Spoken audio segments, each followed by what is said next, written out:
Okay, so good morning to everyone. Good morning and welcome to Conscious Feminine Medicine Healing Transmissions.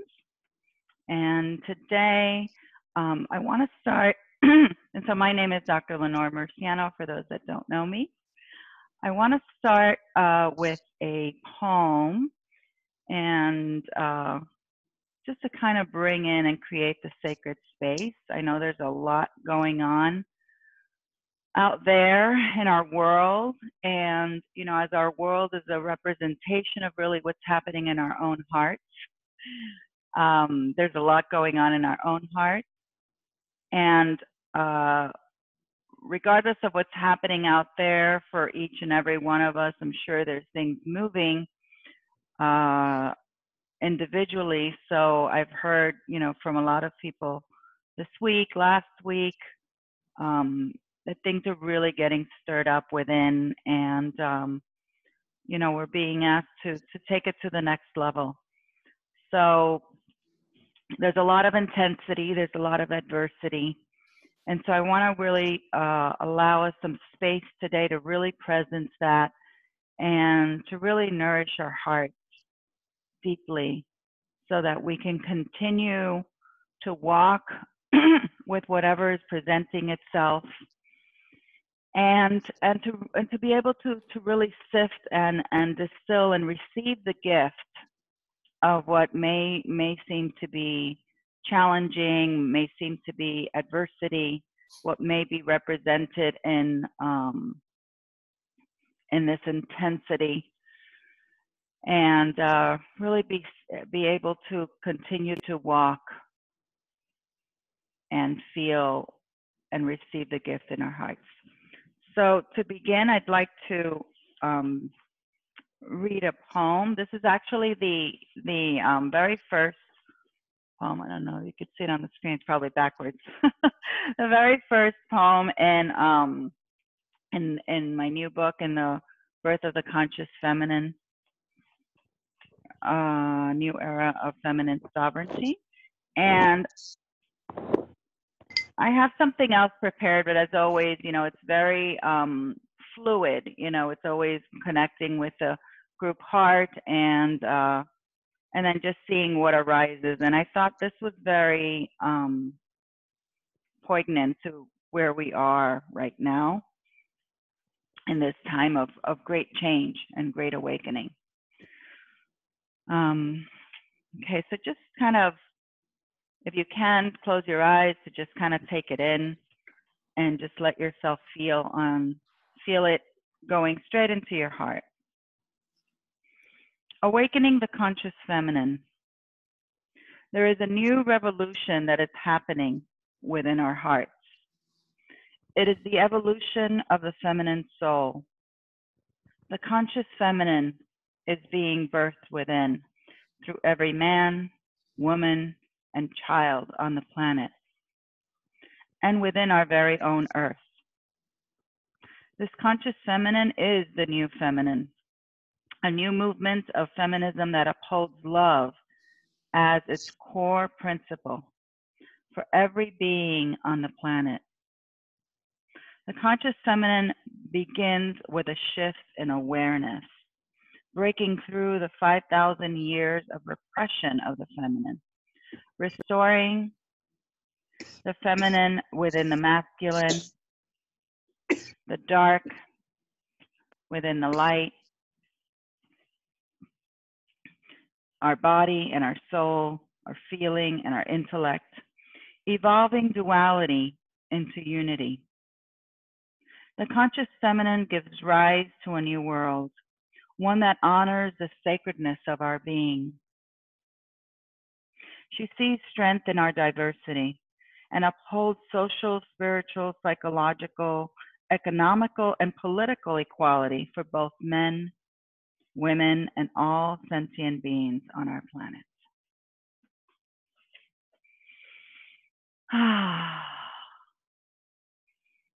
And really just letting yourself kind of come into presence with where that lands within you, and opening and expanding. your hearts to receive that reality, to presence that reality within yourself and within our world.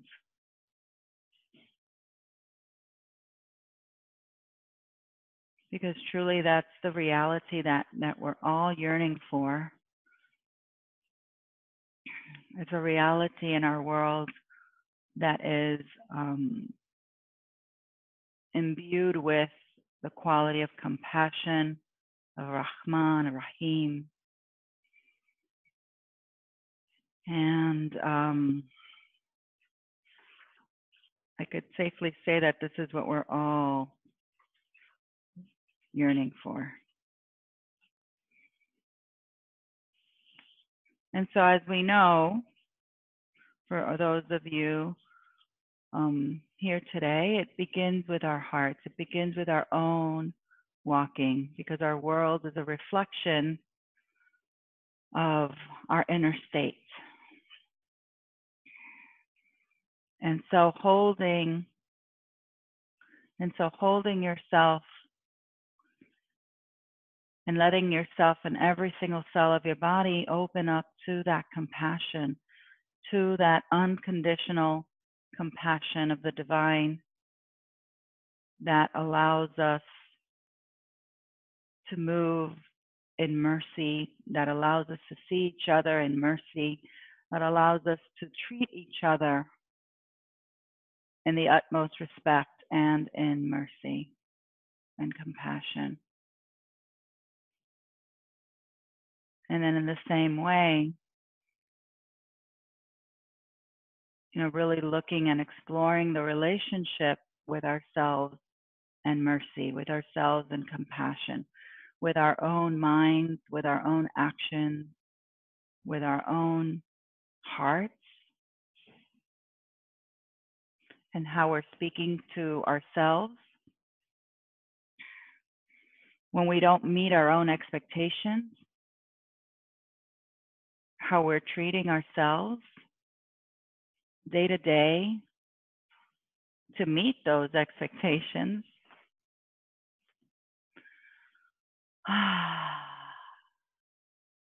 Opening up this womb of compassion and mercy.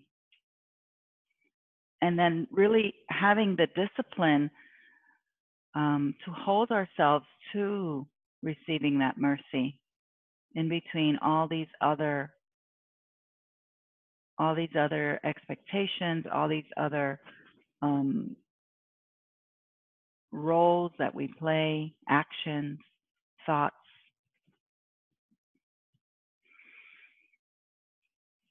And so today we begin with this idea of conception of what it is to really hold mercy and compassion for ourselves first, and in turn to be able to stand in that for our world. What does that look like for ourselves?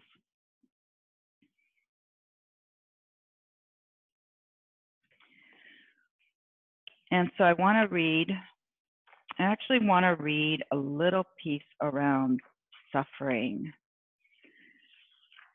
because this adversity that we're all filled with and facing, whether we, are dealing with,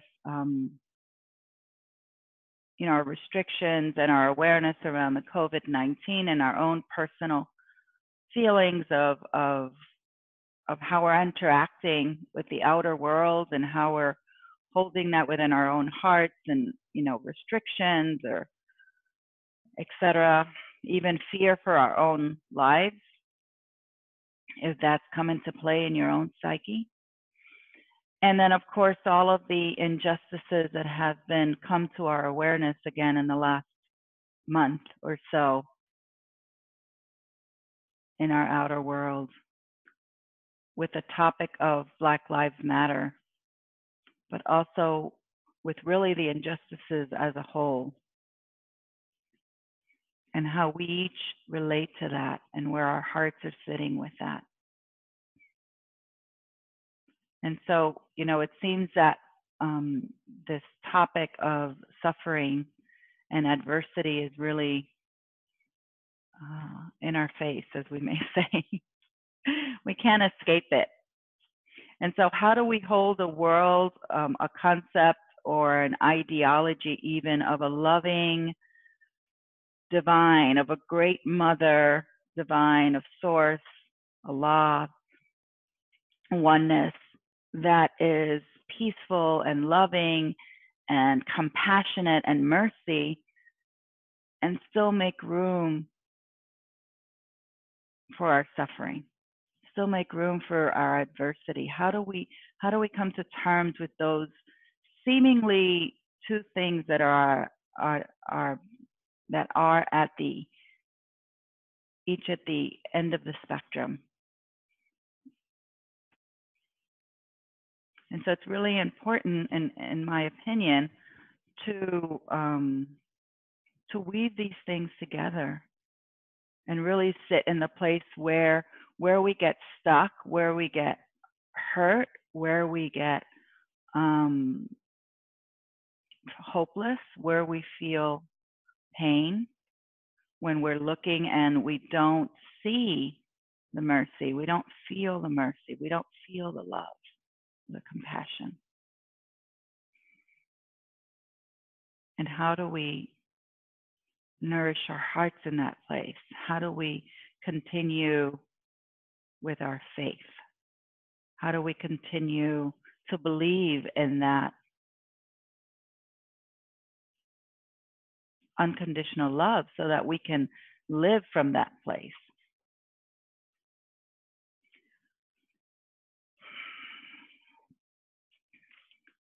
And so that's why I wanted to really make room and presence our hearts that might be aching and might kind of be caught somewhere in between these two, and move from concept of unconditional love to really feeling it, to really feeling and opening up that quality of mercy and love in our own hearts, even in the midst of adversity, even in the midst of challenge, even in the midst of our suffering or watching others suffer. And sometimes that's a really tall order. Sometimes we have to really kind of sit with the layers and the layers and the layers until we, distill some of it, and until we allow some of it to percolate. And it's the actual mercy that does that transmutes. It's the actual love that transmutes those places of suffering within us, and hopefully lands us in a place where we can actually have a deeper understanding. And if we don't have a deeper understanding, then at least feel the truth of the mercy in our own being. And then sometimes the understanding comes later, and sometimes we just have to be in trust, which is another tall order.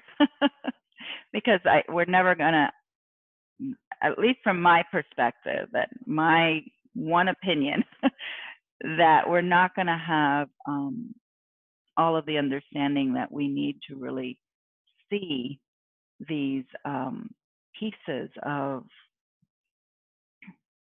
of why the suffering, why the adversity all the time. But I think that the most important thing is to be able to feel the trust, feel the mercy, and really open our hearts to that reality. And then from there, in my experience, it starts to open up so that then we can walk in that, and then we can actually transmit that to another.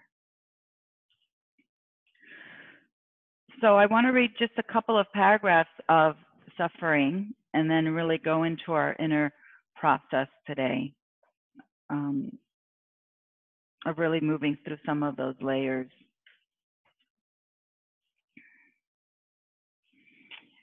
And this is titled, I'm not going to read the whole thing because it's a little long, but I just wanted to kind of bring presence to a couple of these, to plant these seeds in your heart and hopefully bring some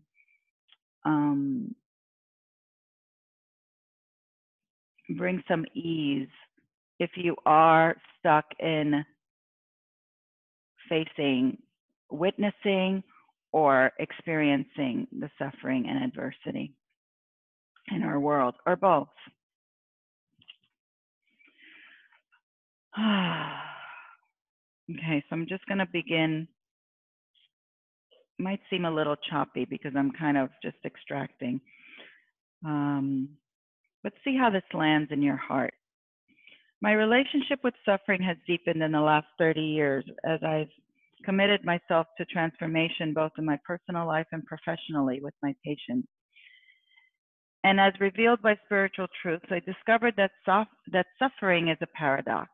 While suffering may look like the destructive force that breaks us down and causes us pain, it's also the force that empowers us. Suffering is truly an evolutionary power. Let's take a deeper look. In the first stage of suffering, we recognize it as an experience in which something hasn't been met. Something hasn't met our predetermined expectation, or the result that we're experiencing is different than what we expected, whether conscious or unconsciously. This event may be challenging for us emotionally, evoking unpleasant feelings, or mentally challenging our preconceived idea of what should be, or physically, our outer circumstances are different than what we expect. There's usually some pain experienced on one or more of these levels associated with this first stage of suffering. In the second stage of suffering, we create a meaning from our perception of suffering and identify ourselves mentally with that meaning. When something happens outside of ourselves or even within, we unconsciously make a statement about what it means about us. In other words, because this event has happened, therefore, I must be unimportant, inadequate, unlovable, and unworthy. And somehow, this meaning that we make in these circumstances is taken and absolute and integrated, and it's into our sense of being. The meaning becomes who we are rather than just a perception about our circumstances or events. The suffering is derived from our judgment of our critical mind. In a self-centered rationale, our critical mind defaults to self-blame in order to make logical sense about something that has occurred and is perceived as having gone wrong. This behavior seems to derive from a greater need of finding safety and survival while feeling dependent on outer circumstances. We can understand how women living in a patriarchal system would default to self-blame and take excessive responsibility in order to increase the chances of safety.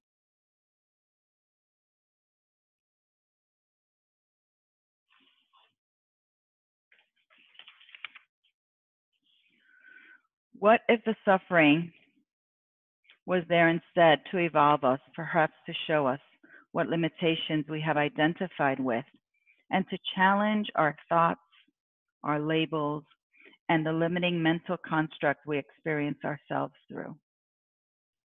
What if the challenges we experience as suffering is what happens when the universe floods us with more light, thus flushing up the conditioning, limiting patterns, and veils that prevent us from experiencing ourselves as true essence and part of oneness? What if this thing that we call suffering is really the voice of the fear and survival patterns that we have learned to adapt to? What if experiencing it activates the alchemical process of dissolving the very part of us that is suffering, our egoic self of separation?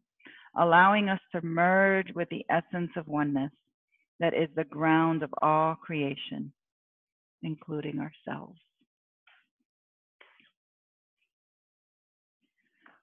And so I'm going to stop there. And I want to make two clarifications that I realize that are important. So suffering that I'm relating to is the inner suffering, the experience that we have within ourselves, and the suffering that's created from our mind and our own psyche and from these conditioned patterns that we all, that we all have.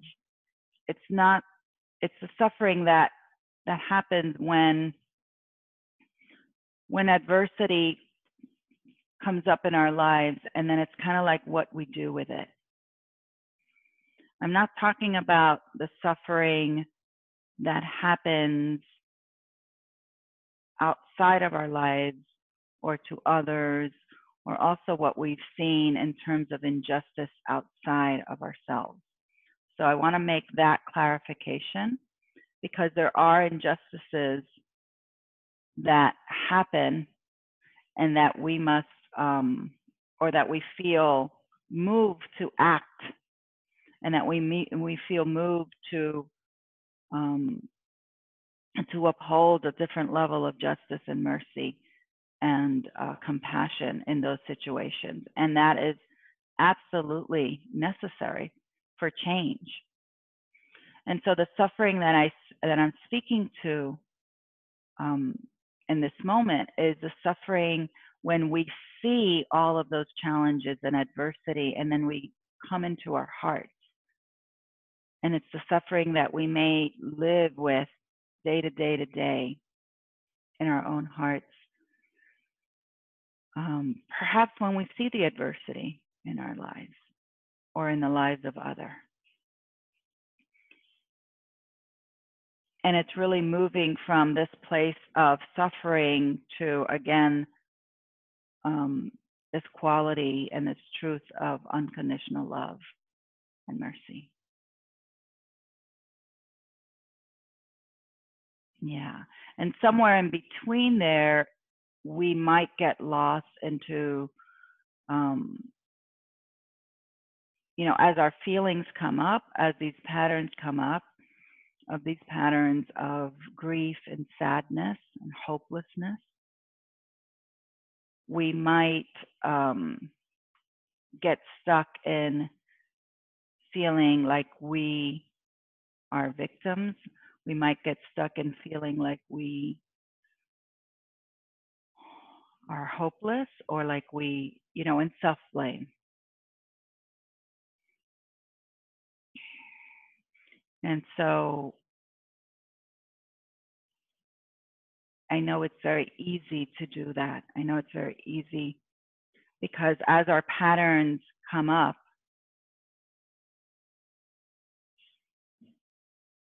it's very easy to take those patterns as truth and stop there, rather than continuing to walk into this place that of trusting in oneness, trusting in that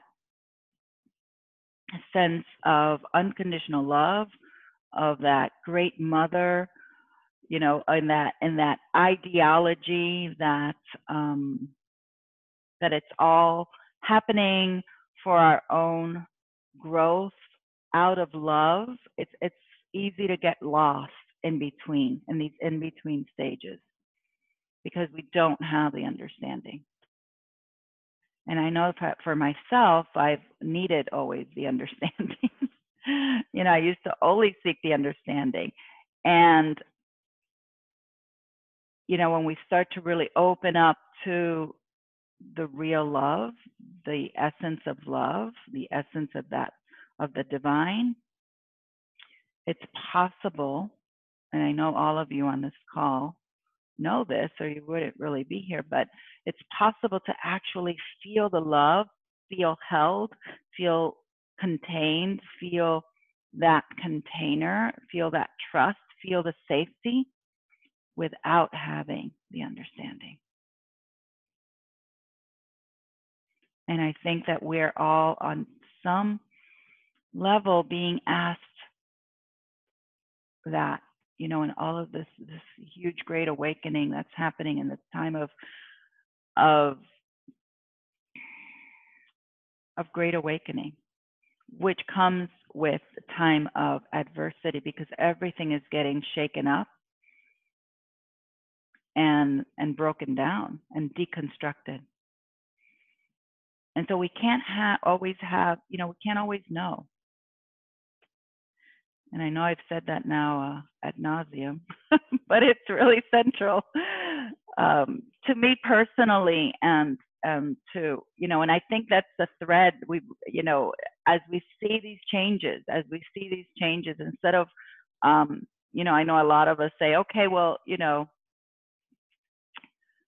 okay, well, this will soon be over, and this will soon be over. And so there's an expectation that these changes will be over. And yes, that may be true.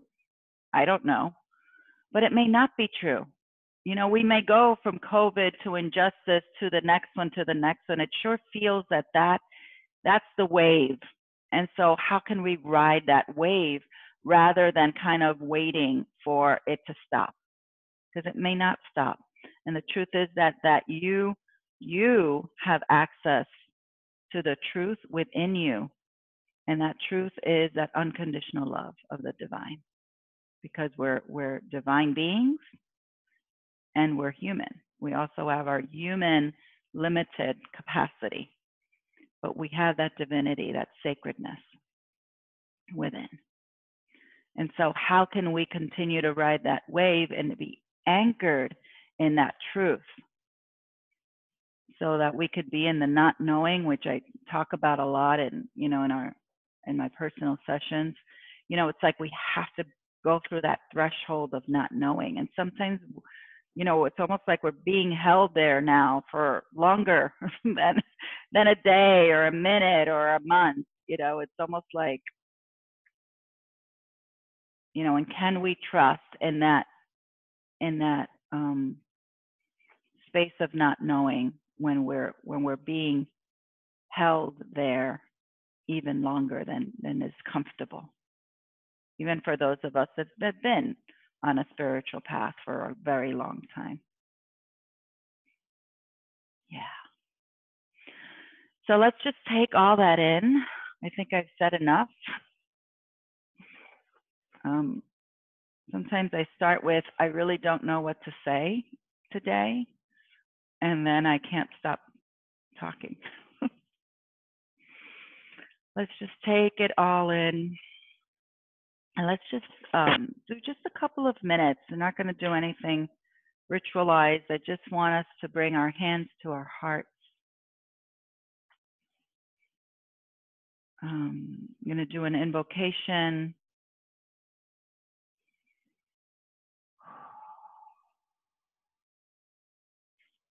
Of the great mother of the divine.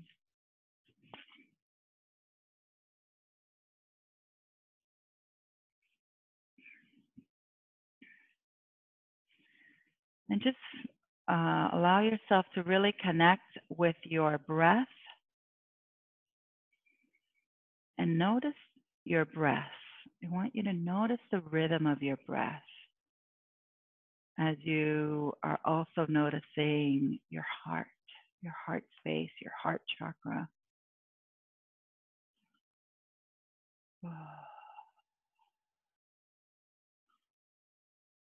Your breath is a bridge that connects you with the divine realms, that's the divine dimension within yourself and outside of yourself. So the breath is very significant. And if we forget to hold on to anything else, we can hold on to our breath.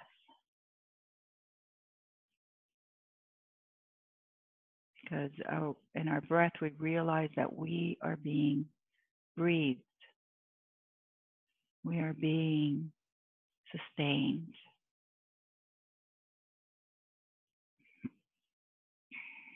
And this is an invocation to the Great Mother, which I call the Great Mother, Great Divine, Allah, God, Source, Oneness. I think it's important to use our words to connect us to this essence of compassion of the Great Mother, of that feminine aspect that has been repressed in our own psyches for such a long time. And so that's why I use feminine pronouns.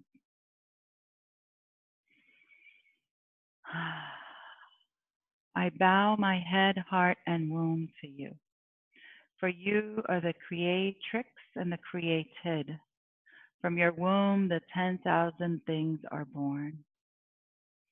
I ask that you bring me close to you, awaken me, and keep me in your flow of divine grace. Hold me in your ecstatic presence where all veils are dissolved, leaving only your whispering truth as my teacher. Let me drink from your cup and merge with you into the annihilation of my being, forever and ever, dear Mother.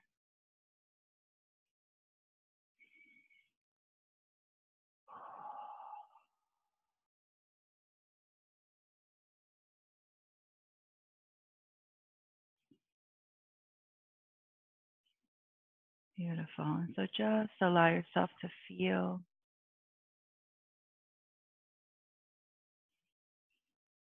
that presence in your heart. And just feel your heart. How has your heart been this week, last week? What has been moving through your heart?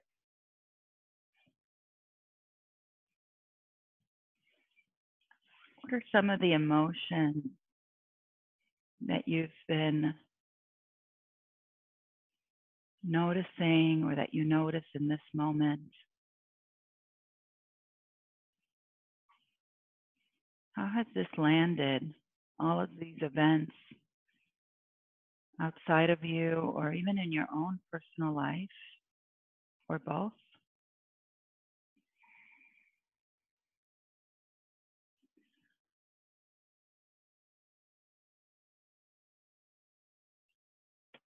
How has that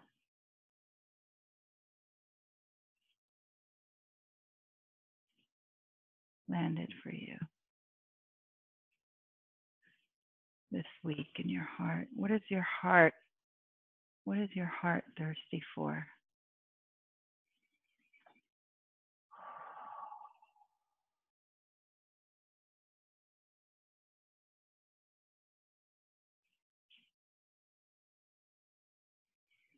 And are you able to receive that from the uncompassionate source, unconditional source of compassion? I said that backwards. Unconditional source of compassion. That divine reality that you are, that experience we call love.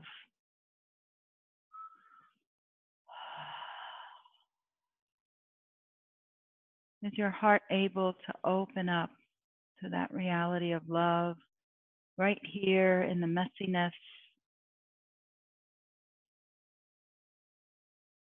of the outer world and the messiness of your own mind, your own emotions? In the chaos and the unknown, in the middle of your own fears and doubts and grief and sadness and hopelessness.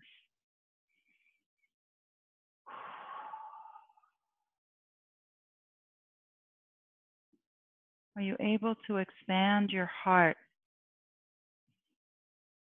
enough So hold all of these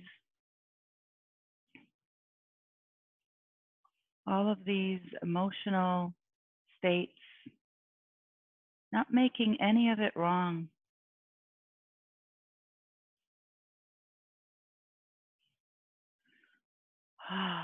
But bringing all of that, bringing all of it to the table of divine love, to the table of compassion, to this universal source that has no beginning and no end, that is continual.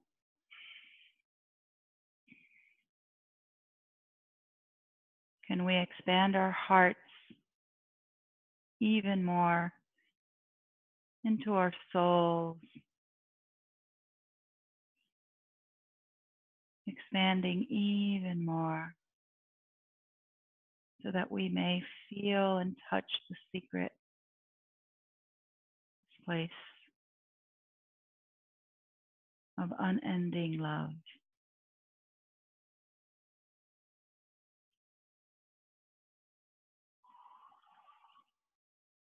And then let our hearts and all of our emotional chaos and mental chaos rest in the Rahman and Rahim, in the love, unconditional love, in the source, in divine source, divine essence, and Allah, great mother, great father, great oneness.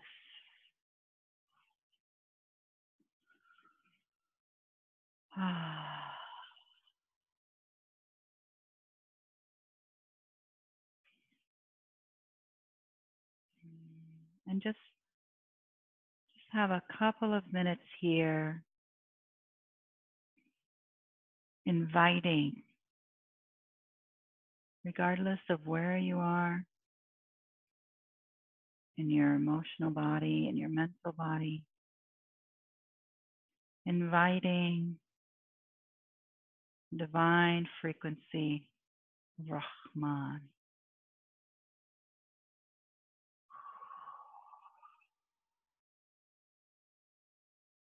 of the great compassion, the great mercy.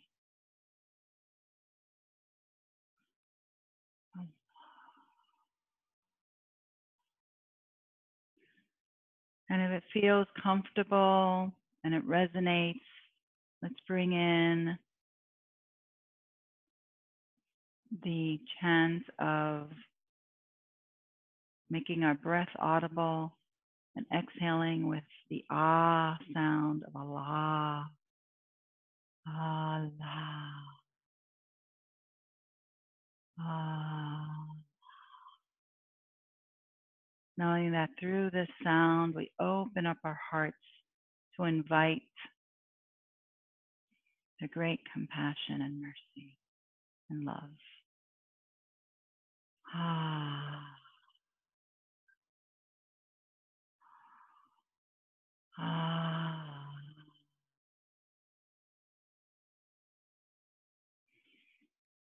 Ah.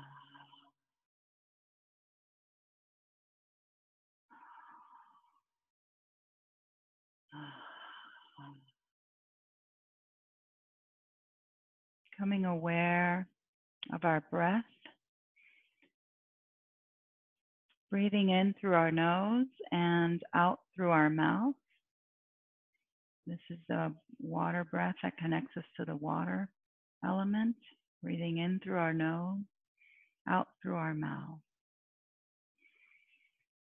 Ah.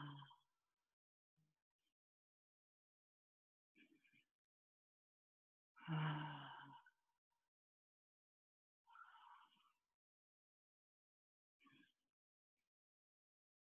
Ah.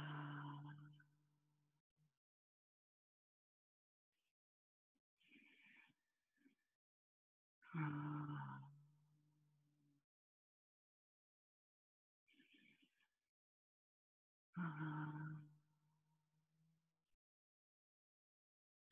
then becoming aware of our vertical line in our bodies, becoming aware of first our root chakra,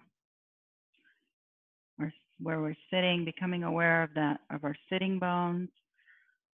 And if you have your feet on the floor, becoming aware of the soles of your feet. And our root chakra, you can also become aware of your perineum. And letting that root open, inviting your root gateway to open and to receive the grounding of the Earth Mother, or Divine Earth, and our physical Earth. By letting your own energetic roots go down deep into the earth, letting yourself feel the abundance of the love of the earth that is always providing for us the nourishment, the abundance, energetically from the earth. And then also making presence to the abundance of the food that we receive from the earth that is constantly giving us food, constantly providing oxygen, constantly providing water. So just really receiving the abundance, the quality of abundance, Kareem, and letting that come in through our roots and holding us in abundance. And then similarly, I want us to open up our crown chakra, do 20 on top of our heads, and just invite through that crown chakra to receive all of the cosmic qualities, frequencies of the divine.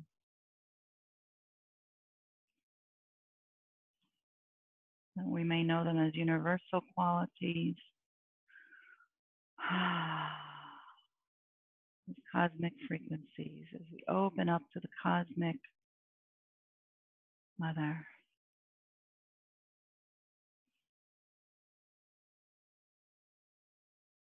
And so in our own physical body, let us see that coming in from the top, coming in from the bottom, and then just merging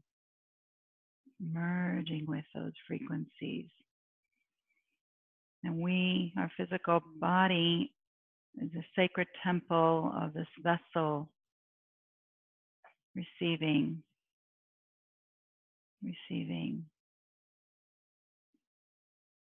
anchoring in our sacredness and our divine sacredness of our being.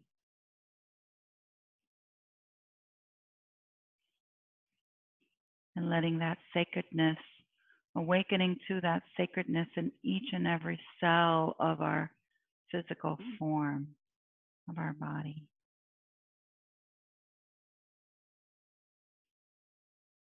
So that even in form, even in our physical world, even in our physicality, in our emotions, in our personality, in our thoughts, we can awaken to our divinity, awaken to the truth of our being. We can awaken to our essence. And that is the source of compassion. That is our essence is sourced in greater essence, which is the source of all compassion.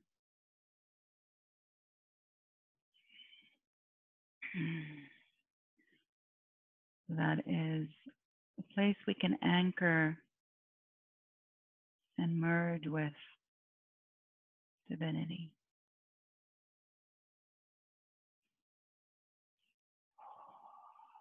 Rahman Rahim. Rahman Rahim. Rahman Rahim.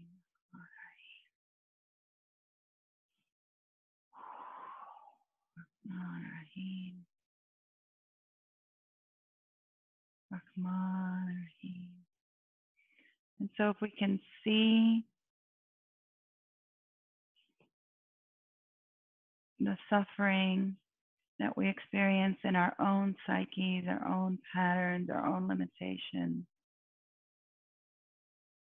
if we can see that somehow leading us to this source of truth, of love, of divinity within us, opening us up to love.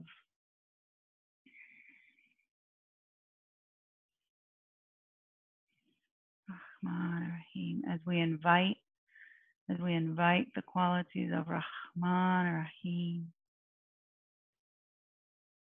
from the divine realm out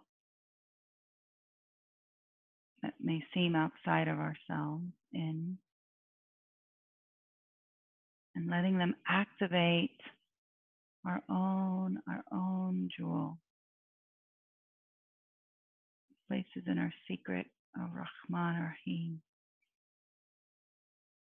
compassion that is us, the love that is us.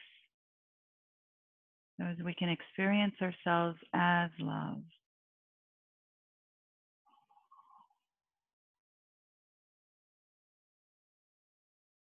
Rahman Rahim. Rahman Rahim. And simultaneously surrendering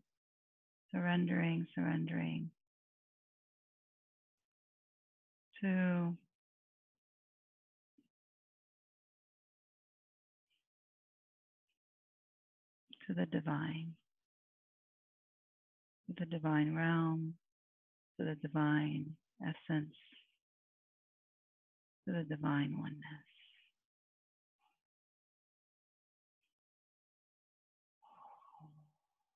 So that all of our veils are dissolved, leaving only this whispering truth of divine love, and letting that be our one and only true teacher.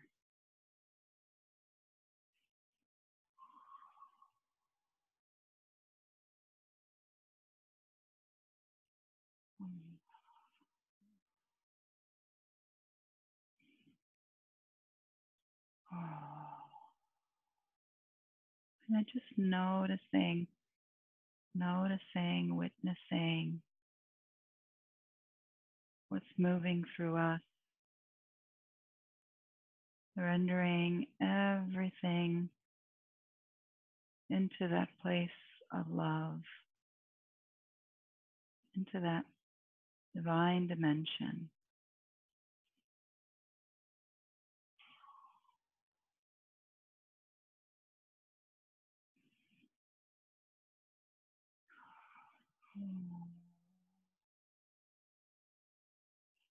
And as we continue to just breathe and allow, and invite,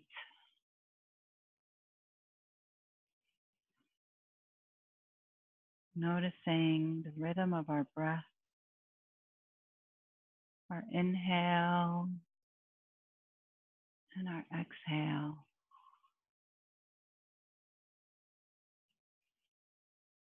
And as they're both kind of coming together, quality of gathering and coming into stillness,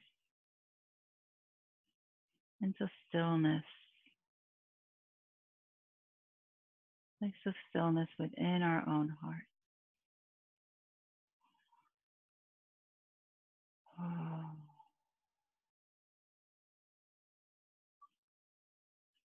So we can witness the rise and fall of our breath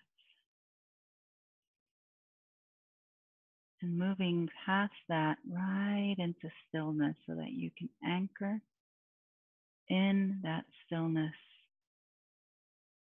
which is presence, which is love.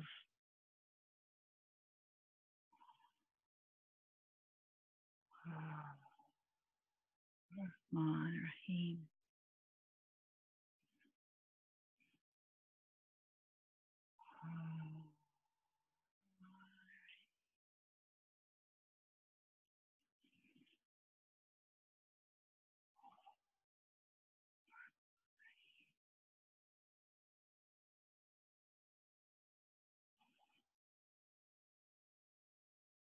Is allowing yourself to gather in this one point of stillness. Rahman Rahim. Rahman Rahim. Damya. And this gathering action helps you to quiet down your being so that you can anchor yourself, or so that you are anchored in love, in oneness, in the divine.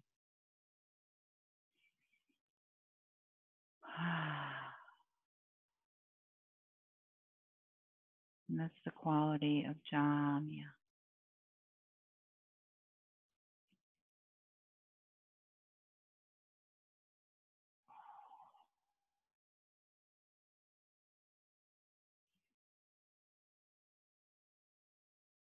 Good. I feel the heart's all starting to really settle and root and anchor. And let yourself just drink. Let yourself just feel that light of love expand into each and every cell in your body.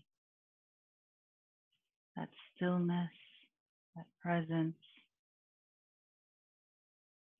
Let your whole body recalibrate. Let your whole nervous system rest in that. It's actually activating our parasympathetic nervous system, which is where we regenerate, where we can rewire to a new reality, to a new consciousness, which is where we can give birth to a new reality as well, in ourselves and in our world. Excuse me. And inviting this new reality, inviting our hearts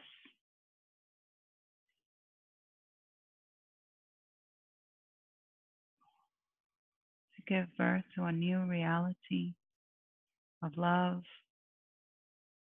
of safety, of peace,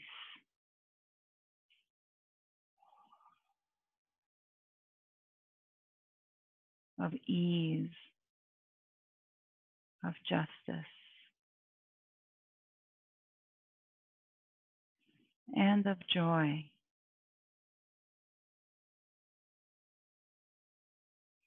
Of true joy.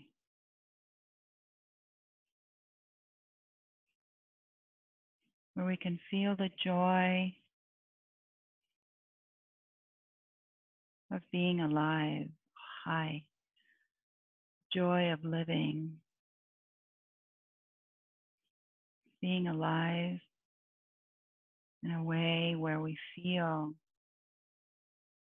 safe, where we feel love, where we feel peace.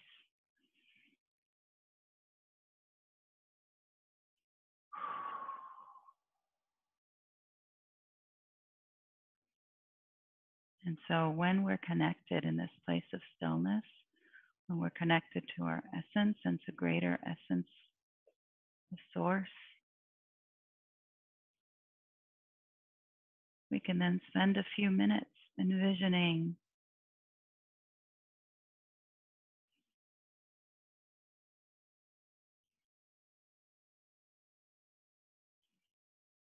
somatically through our ability to actually feel and activate these qualities within us and for our world, and envision ourselves being agents and being leaders of this transmission of truth. Right.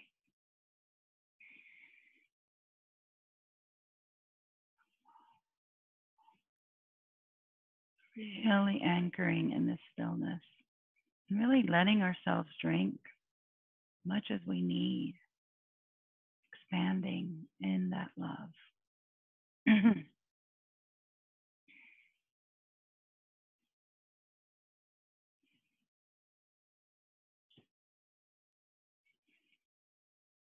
So I'm going to go ahead and bring ourselves into a close with this process, and you can always repeat this. Our hearts might be very, very, very thirsty, and we might need to sit in remembrance with these qualities, Rahman, Rahim, Salam, Anor, Kudus, with these qualities so that we can anchor, drink, and allow our whole bodies and psyches to recalibrate, and then bringing that, giving that space to be birthed outside of ourselves as well. Envisioning that in our world as we did this morning. So I want to thank everybody for listening. I want to thank for your participation, not only in taking time for your own hearts to heal, your hearts to walk in truth, to trust